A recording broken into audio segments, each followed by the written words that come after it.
La dernière fois, on vous avait laissé à Salamanca, vers la rivière, là où on avait filmé le dernier vlog. Et en fait, entre-temps, il s'est passé pas mal de choses. La dernière fois, je vous avais dit qu'on allait attaquer Norte Grande. Et en fait, j'avais fait une petite erreur géographique, c'est-à-dire que Norte Grande, c'est vraiment l'extrême nord du Chili. C'est ce qu'on va attaquer là ensuite. Et en fait, entre le centre, là où on était, et Norte Grande, il y a une région qui s'appelle Norte Chico, le Petit Nord, et en fait c'est toute celle-ci qu'on a fait pendant 15 jours et dont je vais vous parler pendant le vlog. Après avoir quitté Salamanca, on s'est posé près d'un petit lagon, un petit cercle d'eau au bord des montagnes, Embalse El Bato. Le but c'était de continuer vers le désert pour se rendre notamment à la réserve Las Chinchillas. Le rôle de cette réserve est de protéger les animaux éponymes et également de protéger tous les petits animaux qui sont de près ou de loin liés aux chinchillas. Il faut savoir que les chinchillas et toutes les petites espèces qui sont liées aux chinchillas sont des espèces qui sont nocturnes, elles vivent la nuit. La réserve naturelle a un nocturama. L'idée c'est de faire de l'élevage de chinchillas et d'espèces qui sont liées aux chinchillas parce qu'en fait ces espèces sont protégées. Il faut savoir que les chinchillas ont été extrêmement chassés à la fin du 19e siècle et au début du 20e pour leur fourrure notamment. Et en fait voilà, ce sont des espèces qui sont protégées maintenant. Du coup, ils ont un nocturama, ils font de l'élevage d'espèces endémiques de cet endroit pour pouvoir les relâcher plus tard dans la réserve et qu'ils puissent évoluer dans leur environnement naturel. Et c'était super sympa en fait, on a fait tout un petit sentier pendant 2 heures en plein désert, donc on a eu un peu chaud mais c'était une belle expérience et surtout on a eu l'occasion de voir voilà, plein de variétés de cactus, un paysage un peu désertique qu'on n'avait pas encore eu l'occasion de vraiment constater depuis qu'on était arrivé ici. Et également juste à côté de la réserve, ils avaient une petite colonie de ratons chinchilla. On a eu l'occasion d'en voir pendant notre petite balade dans le sentier, mais là on en a vu vraiment de près, on a même pu leur donner à manger, les prendre en vidéo et tout, c'était super, c'est un super endroit et les gens ont un vrai bon mood, ils sont tous très engagés. Il y a beaucoup de volontaires, de jeunes volontaires au Chili qui vont de parcs nationaux en parcs nationaux pour aider en fait les équipes qui sont permanentes à entretenir l'endroit. Donc ça c'est top. Ça m'a redonné un peu espoir après l'épisode de la pollution. Et donc voilà, on est allé dans cette petite réserve. On a continué à traverser le désert. Cette fois, on s'est arrêté au parc Frejorge. Et ensuite après, on a continué à monter. On est allé dans un parc national un peu plus au nord qui s'appelle le parc national Frejorge. Là, on a pu voir un phénomène assez incroyable géologique qui se passe. Comment décrire? Au beau milieu de ce désert, au-delà d'une montagne, une forêt luxuriante. Le secret pour avoir une forêt au beau milieu du désert, c'est une lampée d'eau de mer, une pincée d'air chaud et un courant d'air froid. Vous vous retrouvez avec une forêt en haut d'une montagne. Il faut savoir que le parc national est à proximité de la côte. Et en fait, il se passe un truc, il y a l'océan Pacifique qui est là, il y a les Andes chiliennes qui sont juste ici. Ici, vous avez une petite vallée et le parc national est juste en haut des premières montagnes. Et en fait, la nuit, un tas de brumes s'accumulent et le vent tombe complètement. Et le matin, le vent se lève, pousse la brume vers les montagnes. Et en fait, dans ce parc, vous avez l'impression d'être au sommet du monde alors que vous n'êtes pas très haut, vous êtes, je crois, peut-être 1000 mètres à peu près, mais on a vraiment la tête dans les nuages. C'est assez incroyable comme expérience, ça donne des paysages assez mystiques en fait, assez mystérieux, plein de brume, un sentiment un peu étrange quand on marche dans le sentier. Et voilà, c'était une belle expérience. Et ensuite on est reparti un peu vers les montagnes et nous sommes allés nous installer à un point d'eau qui s'appelle la Embalse La Paloma et on y est resté 2 jours. C'est la première fois qu'on restait 2 jours à un endroit. Il faut dire qu'en fait dans ces coins-là, le point d'eau distribue de part et d'autre 3 vallées qui sont vraiment superbes, hyper différentes. Il y a la vallée del Encanto. C'est un site archéologique à ciel ouvert. On peut voir des traces d'utilisation super ancienne. Ça doit dater du 2e, 5e siècle. Du coup, il y a des traces en fait de pétroglyphes gravés dans la pierre, gravés dans la roche. Enfin bref. Dans cette vallée, c'est assez surprenant. On est au beau milieu du désert et il y a un petit courant d'eau qui fait qu'on se retrouve dans un paysage totalement différent, un paysage assez surprenant. Avec notre petit Manolo, on a pu traverser 2 grandes vallées, donc on a pris 2 routes assez difficiles. La vallée du Limari, qui est hyper brute, on a eu l'occasion de la parcourir avec le van, alors qu'il était recommandé de le faire avec un 4x4, d'ailleurs chapeau à Tolo, vraiment, parce qu'il a super bien conduit.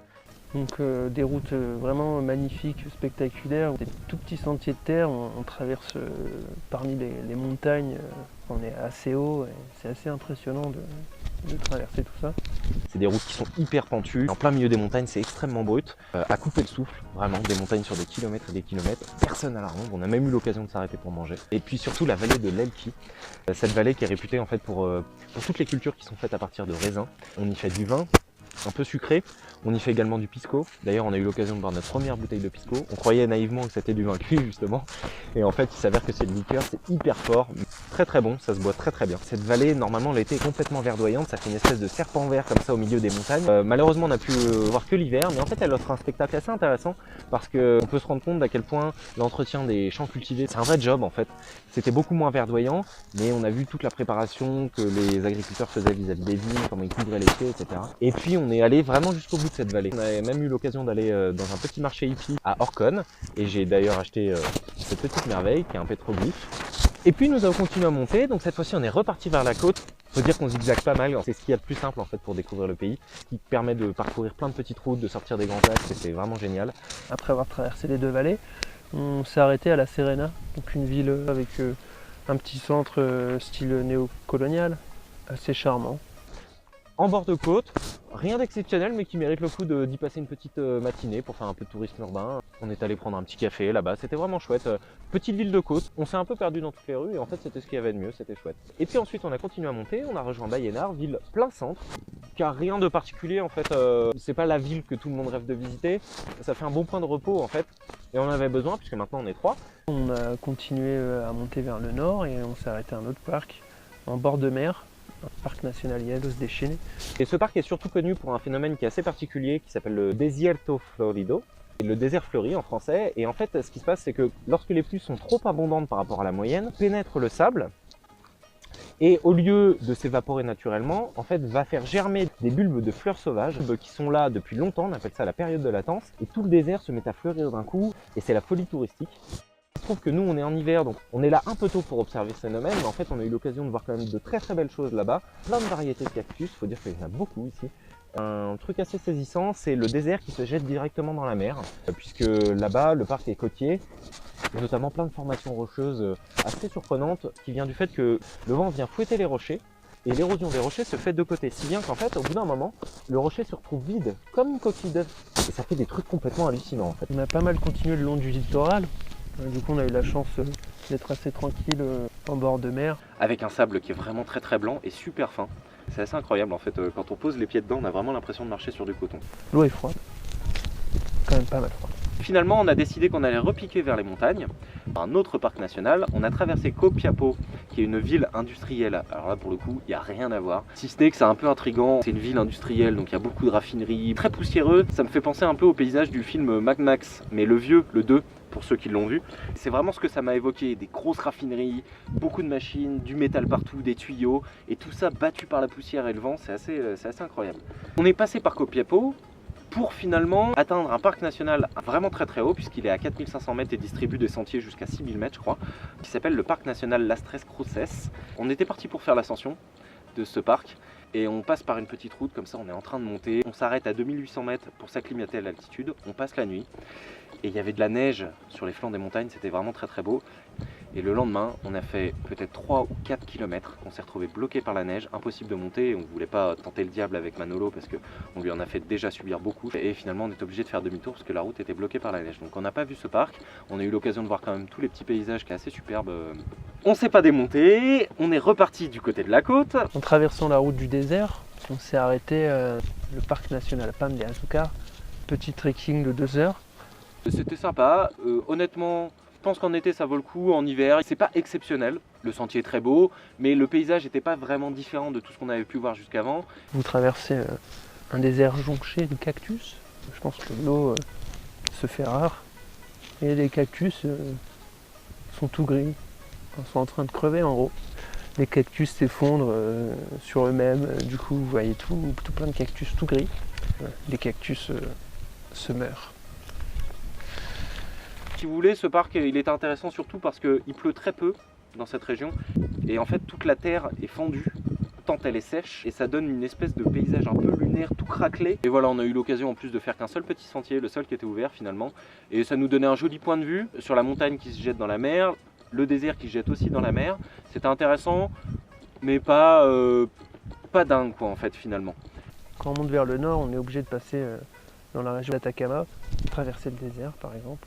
Quand je vous parle de désert, c'est exactement ce que vous avez derrière là, c'est-à-dire Des fois là c'est de la roche comme vous avez ici, mais des fois c'est du sable. C'est le Sahara au Chili quoi. On traverse le désert et c'est un endroit où on n'a quasiment aucun réseau. Il faut faire vraiment attention à l'eau aussi. Vraiment très désertique, c'est très lourd et très sec et très chaud la journée. La nuit c'est extrêmement froid. On voit des ciels étoilés qui sont merveilleux. C'est assez impressionnant. On va voir qu'on peut être au milieu de nulle part. Hey, ah, il n'y a personne. Là je mens parce qu'il y a une route là-bas. Mais ils sont loin. Et on traverse un peu le désert comme ça, jusqu'à arriver à proximité, là on doit être à une 50aine de kilomètres à peu près, d'une ville qui s'appelle Antofagasta, qui est la deuxième ville du Chili, et c'est là qu'on s'est arrêté. Et on a eu l'occasion, vous ne pourrez pas le voir, mais juste derrière moi, par là-bas, de voir une sculpture qui a été réalisée qui s'appelle la Mano del Desierto, la main du désert, et qui est en fait une sculpture en pierre énorme, qui a la forme d'une main et qui sort du sable comme ça. Et donc voilà, c'est là où on est arrêté.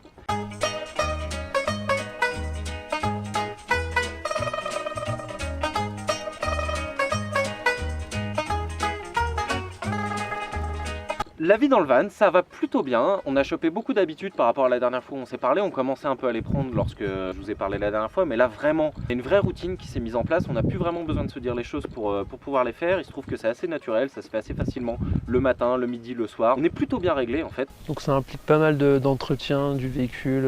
Les habitudes qu'on s'est données, on crée quelque chose d'assez solide. Non, la vie dans le van, c'est parfait, parfois un peu serré. Maintenant qu'on est 3. Il se trouve que maintenant on est 3 puisqu'on a récupéré Eugénie. Autant la vie à 2, je commençais à avoir mes petites habitudes, j'avais pris mes marques. Autant à 3, voilà, il faut qu'on se réapproprie l'espace, on a encore moins de place qu'avant. Il faut d'autant plus être à l'écoute, faire attention aux désirs de chacun. Donc la vie dans le van, ça va.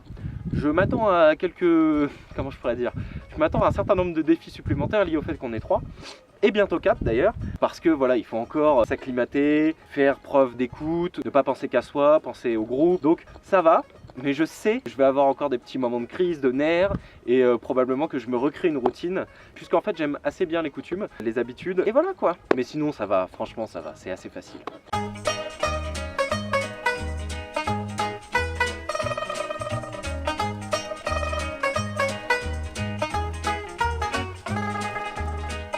Je me sens toujours aussi libre par rapport à la dernière fois, ça pour le coup ça a vraiment pas changé. Mais il y a quand même un truc, je me sentais fatigué la dernière fois parce que essentiellement il fallait qu'on apprenne à parler espagnol et comprendre ce que nous disaient les gens. Je me sens un peu plus fatigué là parce que je me rends compte de toutes les responsabilités qu'incombe à un voyage. Il se trouve que la dernière fois qu'on vous a parlé, on n'a pas eu vraiment l'occasion d'expérimenter notre vie de baroudeur. Le voyage longue durée, tout ça, on en avait que les prémices finalement.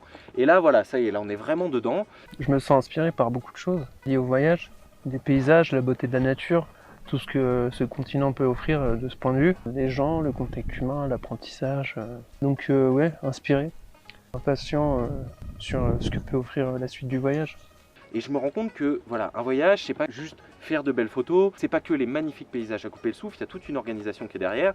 Et je commence à percevoir toutes les responsabilités qu'il y a derrière, notamment faire les itinéraires, faire attention à la bouffe, faire attention à la flotte, toutes ces choses-là, dans des paysages qui sont un peu plus hostiles, un peu moins peuplés que tous ceux qu'on a pu visiter jusqu'à maintenant. C'est des responsabilités que je sens de plus en plus. Donc je me sens libre, mais d'un autre côté, je sens toute la partie organisationnelle du voyage qui fait peu à peu son apparition, quoi.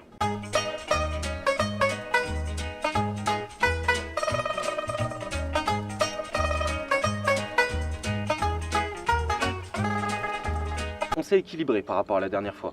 Moi qui avais tendance à beaucoup extérioriser, qui avait beaucoup besoin de parler, etc. J'ai mis un peu d'eau dans mon vin et je me retrouve à être des fois un peu plus en retrait, un peu plus à me dire Jordan, vas-y, tais-toi, t'as pas vraiment besoin de parler là à ce moment-là, laisse plutôt parler Tolo, laisse-le s'exprimer. Et de son côté, Tolo fait un peu plus d'efforts pour partager avec moi. Dans les moments où ça se passe bien, nos deux natures différentes, moi un peu plus spontané, ma tendance à faire face aux choses quand elles arrivent au dernier moment. Lui, sa nature structurée, prévoyante. On peut qu'apprécier le déroulement du voyage. Il comprend assez bien que j'ai besoin des fois d'avoir son avis et je sens qu'il fait beaucoup d'efforts pour ça. C'est pas encore tout à fait ça, il y a encore des moments où il me répond cette fameuse phrase que je ne peux pas supporter, qui est le fameux « je sais pas ». Alors je sais pas, faudrait que je vous le filme un jour, mais le « je sais pas » de Tolo, ça donne quelque chose du genre « je sais pas ». Voilà, et en fait on sait pas si c'est de la nonchalance, on sait pas si c'est quelqu'un qui s'en fout, on sait pas cerner tout ça. Il y a encore quelques fois il me sort cette phrase fatidique qui me fout hors de moi, mais le reste du temps il fait quand même beaucoup d'efforts. On s'est quasiment pas pris la tête, on s'est juste pris la tête une petite fois hier, parce que je trouvais que les efforts étaient pas encore assez suffisants, mais lui m'a aussi fait beaucoup de critiques qui étaient constructives par rapport à moi. Et dans les moments où c'est un peu plus compliqué, On fait face en fait à nos différents points de vue et c'est ce qui peut créer du conflit sur l'instant. Ces fusions nourrissent un petit peu l'esprit qu'on a du voyage. On partage le même but, mais on peut avoir des visions différentes. Et c'est là que c'est intéressant en fait. On s'apporte, je pense, des choses différentes. Voilà, on continue d'avancer. On n'est pas encore parfaitement organisé. Le fait d'avoir une troisième personne joue pas nécessairement en notre faveur. On serait que tous les deux, ça serait plus simple. Mais là, on a cette difficulté en plus, ce qui veut pas dire qu'on n'y arrive pas, hein. Loin s'en faut. On a encore des pas à faire l'un vers l'autre pour que ça marche parfaitement, quoi. Je me rends compte des choses sur lesquelles je dois travailler. M'agacer les gens. Et m'agacer surtout moi. Et c'est difficile vu que je suis quelqu'un de quasiment parfait de travailler sur ces points. J'ai beau les lister, je ne les trouve pas. Je ne peux pas supporter. Du reste, sinon ça va, hein. On se fait toujours des blagues, c'est toujours dans le sourire, on a toujours le smile. Quand on va dans des endroits qui sont magnifiques, on est toujours époustouflé, on arrive toujours à prendre autant notre pied, à faire des photos, à faire de la vidéo, à faire ce qu'on est en train de faire là. Donc c'est parfait, pour tout ça c'est super. Il y a encore des efforts à faire sur le reste, mais tout le reste fonctionne super bien.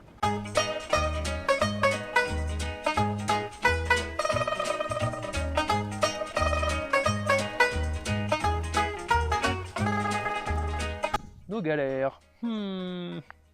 Laissez-moi regarder. Je ne sais pas si je vais retrouver. Ah, si. Ah. Oh. Ah. Ah, mais oui. Je me rends compte qu'on a été vachement naïf la dernière fois. Je me rends compte que j'ai occulté un truc qui est maintenant une évidence pour moi. C'est que je vous parlais de la voiture comme d'une voiture et je m'approchais du concept de la maison, mais en fait, j'avais complètement zappé le côté voiture de la chose. C'est-à-dire que Manolo, avant tout, c'est une voiture. Et du coup, tous les jours, on se retrouve contraint à en prendre soin comme d'une voiture qui est notre maison, dans laquelle on vit, dans laquelle on roule au moins 200 km par jour de moyenne. Et on s'expose nécessairement à tout un tas de problèmes. Et en fait, je pense notamment à 3 trucs, en l'occurrence. On a eu l'occasion de s'ensabler 2 fois. Une première fois sur la plage, 2 jours. Près de la plage, donc on n'a même pas eu le temps de profiter de l'occasion pour filmer. Parce qu'on voulait se rapprocher un petit peu de la plage. Avec ça, à trop faire les fous, on s'est ensablé. Et oui. Polo a été obligé d'aller dans un village de pêcheurs pour aller demander de l'aide. Les gens nous ont tiré avec des 4x4 et tout ça, c'est assez bien passé. Me puede ayudar, por favor? Si. Donc tout naturellement, il y en a un qui prend son téléphone, qui appelle les gars du village. Je vois un pick-up rouge qui arrive, un bon mastodonte quoi. On se rend sur la plage. Et là, en même pas, je sais pas, 5 minutes, ils attachent le van. Hop, un coup d'accélérateur et ça y est, on était sorti quoi. Enfin, là, on peut se dire, on s'ensable une fois, on a compris la leçon, et ben non. Une deuxième fois, on s'est ensablé de nuit au bord d'une rivière. On a failli à nos règles, on a un certain nombre de règles, on a failli à 2 d'entre elles. La première, c'est lorsqu'on a un doute, celui qui ne conduit pas doit toujours aller tâter le terrain à pied pour dire quel est le ressenti par rapport à la route. Ça, c'est notre première règle et celle-là, on l'a pas appliquée. Deuxième règle qu'on n'a pas appliquée non plus, ne jamais s'installer de nuit. Là, c'était de nuit, on n'avait pas de visibilité. D'habitude, on essaie de s'installer avant la tombée de la nuit, mais là, bon, on a été pris par le temps. Et en fait, il y avait une route en gravier et on l'a complètement esquivée. On est allé se mettre tout à gauche, là où il y avait du sable, et paf! Et paf! Et paf! On a été puni, mais direct, et on s'est enlisé tout de suite, quoi. On s'enfonce dans le seul endroit près de la rivière où il y avait du sable. Heureusement, on a eu de la chance et on a des gens qui nous ont filé un coup de main, mais voilà, c'était assez compliqué. Et puis plus récemment, là, on a eu un autre problème de voiture. On a laissé les phares allumés. On s'est garé dans l'après-midi. Cette fois-ci, on avait bien respecté nos 2 règles. On était super contents. On s'était pas ensablé. On s'était mis dans un endroit qui était génial. Sauf que patatras, qu'est-ce qu'on a oublié? D'éteindre les lumières. Et qu'est-ce qui se passe quand on oublie d'éteindre les lumières? On se réveille le matin, je mets la clé sur le contact et paf, plus de batterie. La batterie est à plat. Du coup, bon là, c'était peut-être un peu plus tricky, un peu plus angoissant parce qu'on est quand même au beau milieu du désert. Et donc là, on était obligé de faire 1 kilomètre au moins, d'aller jusque dans un petit village touristique. On a laissé Eugénie dans le van et on est allé dans un village qui était complètement désert avec Polo. La vraie galère, ça a été de se rendre compte vraiment que c'est une maison, mais c'est aussi une voiture. Il faut vraiment y faire attention comme on ferait attention à une voiture. Sauf qu'en plus, nous, on s'en sert tous les jours, beaucoup, on dort dedans. Et encore une fois, je le répète, mais si notre voiture, elle tombe en panne, notre maison, elle tombe en panne. Et on peut plus avancer. La vraie galère, elle a été là. Ça a été de se rendre compte que Manolo, c'est aussi une voiture avant d'être une maison.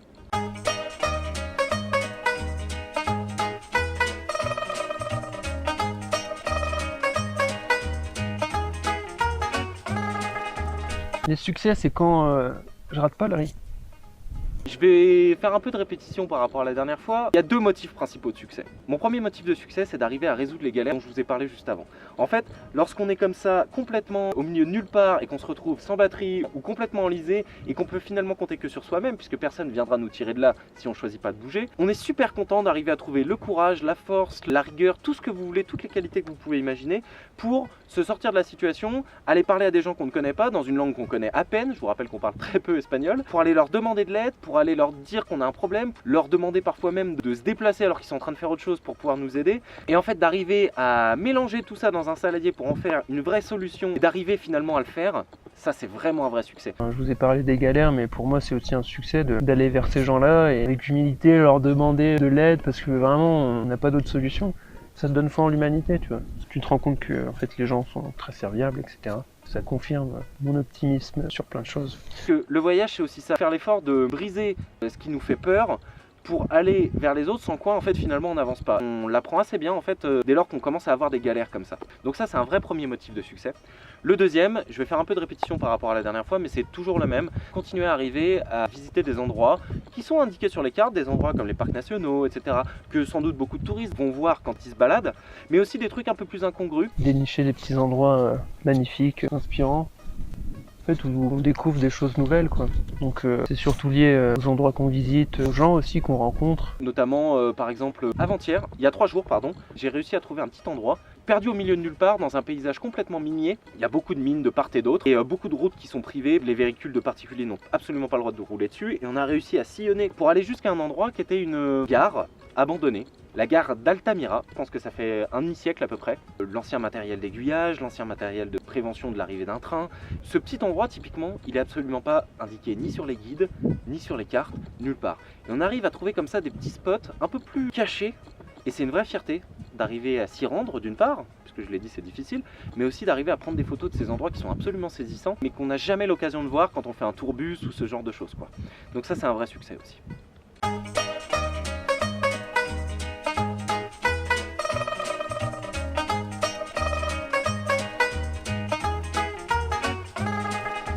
Il y a à peu près 10 jours, je pense, on allait vers la côte.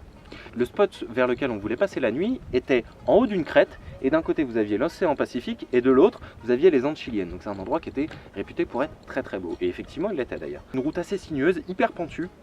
Gravier évidemment, hein, comme d'habitude. Ça, on est même surpris maintenant quand on voit des routes en goudron. Donc des routes en gravier. On était comme ça en train de monter. Et à un moment donné, je tourne la tête à gauche et je vois une espèce de vieille bâtisse complètement encastrée dans la montagne. Et mon regard se pose comme ça, je vois que Tolo le regarde aussi. Et on se regarde tous les deux, on se dit, ça nous intrigue quand même, on va aller voir ce que c'est parce que c'est bizarre quoi. On continue à grimper, on pose Manolo sur le bas-côté et on choisit d'y aller à pied. Rapport au fait qu'on ne veut pas s'aventurer non plus dans des routes trop complexes, sinon on risque de s'ensabler. Et en fait la route était fermée, c'est-à-dire ils avaient fait un talus de terre de peut-être au moins 1,50 m, 2 mètres devant. Impossible d'y passer en véhicule. Donc on a bien fait déjà d'y aller à pied, mais on a choisi de surmonter le talus et de continuer d'avancer. Et là carrément plus loin, une centaine de mètres, ils avaient complètement éboulé la montagne sur la route. On est monté par-dessus les tas de rochers, on monte, on se rapproche de l'endroit et en fait à un moment donné on se retrouve en face d'un truc immense qui devait faire, je sais pas, peut-être 50 mètres de haut, une bâtisse rocheuse énorme, taillée dans la pierre et encastrée dans la montagne. J'ai un vrai problème déjà avec les villes abandonnées, ce genre de truc. Ça m'intrigue en fait, non seulement la construction m'intrigue, mais en plus le contexte. Qu'est-ce que c'est que ce truc quoi? Et en fait on commence à réfléchir, est-ce que c'est une prison, est-ce que c'est une mine, est-ce que c'est autre chose? On sait pas trop. Et donc on se balade un peu, on continue à longer le long de la montagne et là on trouve un truc encore plus incroyable, un village complet, abandonné, monté sur des espèces de petites marches avec des restes de maisons, des restes de douches communes, une chapelle complètement éventrée, le truc incroyable que tu n'as jamais eu l'habitude de voir. Village complètement abandonné. Ce genre d'endroit m'émeut pour 2 raisons. La première, le fait que l'homme ait laissé sa marque comme ça dans un paysage aussi dur puisqu'on était en plein désert. Et ça m'a ému une deuxième fois puisqu'en fait le soir j'étais vraiment trop intrigué et Tolo aussi. On est allé chercher un peu ce que c'était que cet endroit. Il se trouve que c'est un ancien projet minier, mine d'or, qui s'appelle El Tofo, qui a été abandonné au milieu du XXe siècle je crois et qui a été construit début du XXe, donc c'est un truc qui est hyper vieux. En fait c'est génial parce que mes yeux se régalent la première fois que j'y vais et mon esprit se régale la seconde fois quand je commence à chercher un peu quel peut être le contexte et l'origine de ces endroits. Imaginez-vous être au beau milieu du désert, vous n'entendez rien, aucun bruit. À la nuit tombée, une fois que le vent est tombé et que le soleil se couche, Là vous voyez le ciel étoilé, les étoiles qui commencent à se marier avec le sommet des montagnes. C'est quand même un spectacle assez magnifique à voir. Le ciel la nuit au Chili, c'est quelque chose à voir quand même. C'est tout con, hein, mais les moments où tu es dans un paysage vraiment atypique, la nuit tu lèves la tête et tu vois toutes ces étoiles. Gna gna gna, gna gna gna gna gna.